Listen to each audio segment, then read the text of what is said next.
précédentes rencontres où nous avions entretenu sur certains principes de bonne gouvernance relatifs au domaine du marché public. On entend parfois parler de l'efficacité. C'est quoi l'efficacité, Monsieur le Président? Pour parler d'efficacité, comme principe de bonne gouvernance ramené au marché public, nous allons être concrets. Un marché public naît lorsqu'il y a des besoins à satisfaire. En tant qu'acheteur public, j'ai des besoins en fourniture, en services ou en travaux. Pour les satisfaire, je passe un marché. J'engage donc une commande, que ce soit en prestation, en travaux ou en fourniture.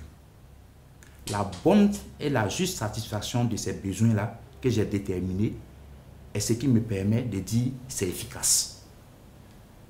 Et nous pouvons prendre comme exemple un véhicule à acquérir.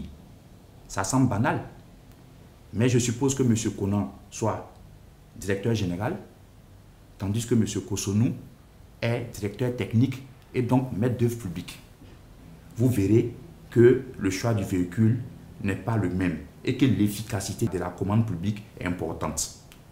En tant que directeur général, qu'est-ce qui intéresse l'utilisateur d'un véhicule?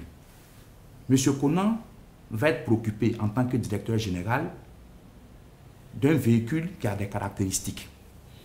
Il dira que ce doit être par exemple une berline.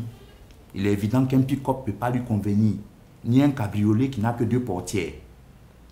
Il va être préoccupé d'un certain confort en termes de sonorisation. Il va préférer par exemple le moteur essence au moteur diesel. Et peut-être une boîte automatique qui ne le gêne pas et la plupart du temps l'utilisation est urbaine. Par contre, le directeur technique est un homme de terrain. Il veut un véhicule utilitaire, un véhicule qui puisse le faire partir partout dans les chantiers. Devient donc importante, par exemple, la capacité de franchissement.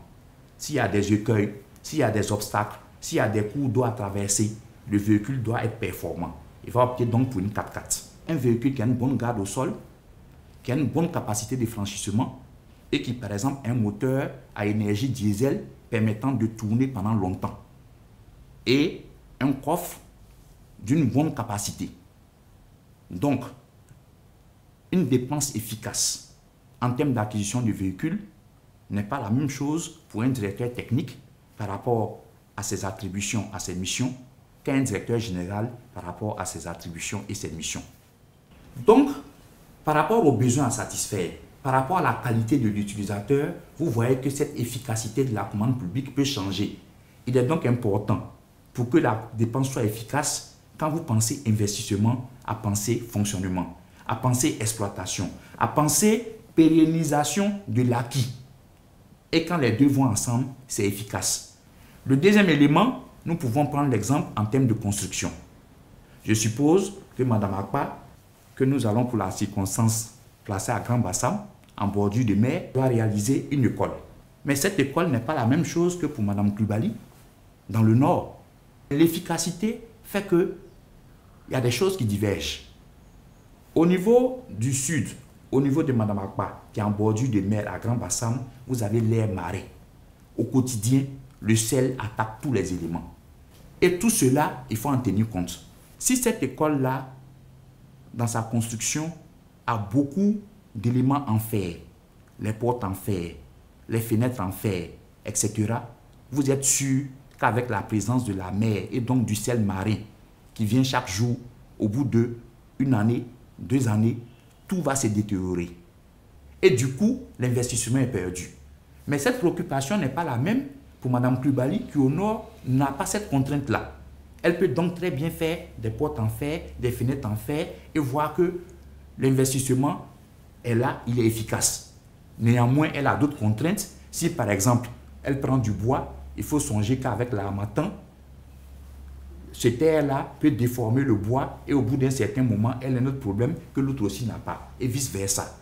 Donc l'efficacité de la demande, c'est tout cela.